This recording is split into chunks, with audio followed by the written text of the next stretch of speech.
भाग दे सकते मिनिमम 10। अब ये हमारा बोर्ड थोड़ा छोटा था, यदि हम एक और लगा लेंगे तो 20 तक की संख्याएं भी बना सकते हैं।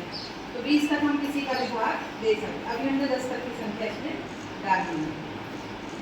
ये 10 चीजें हैं और 10 को बांटना है। तो बताओ कितने भागों में बांटे 10 को हम?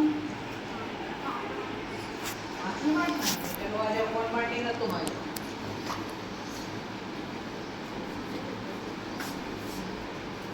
10 में तुम्हें 2 का भाग देना है, ठीक है? तो तुम क्या करोगी? 1 2 निकाला और 1 निकाला, है ना? 2 भाग में बांटना है। 10 में काय का भाग देना है? 2 का।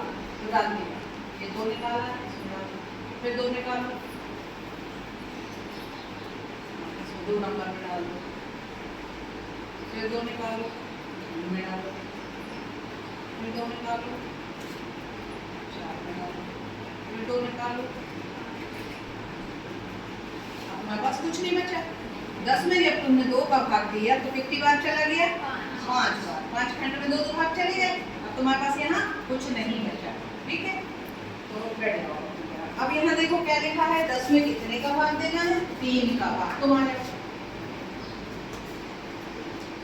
इसमें हम 10 में 3 का भाग देंगे।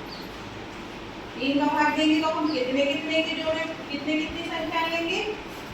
10 में कितने का भाग देना है? तो तुम कितने कितने स्माइली उठाओगी? क्यों बेटा बता, कितने स्माइली उठाओगी? बोल तो रहे हो, बोलो बोलो कितने स्माइली उठाओ? तुमने उठाओ 3 उठाओ, इसमें डालो 1 नंबर,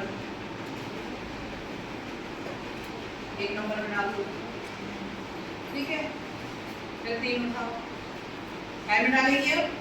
2 नंबर, फिर उठाओ 3। अब आपके पास क्या बचा?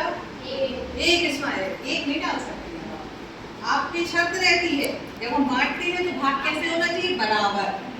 3 3 3। अब यदि 3 है तो डालोगे अगले में, लेकिन 3 नहीं है तो वो शेषफल बचा हमारे पास। यानी तुम्हारे पास शेषफल क्या बचा? 1 बचा।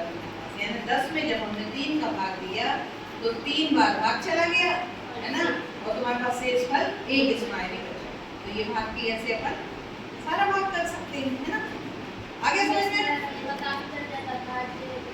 हाँ, मतलब यदि पूरा पूरा तुम्हारे पास कुछ नहीं बच रहा है तो भाग है, और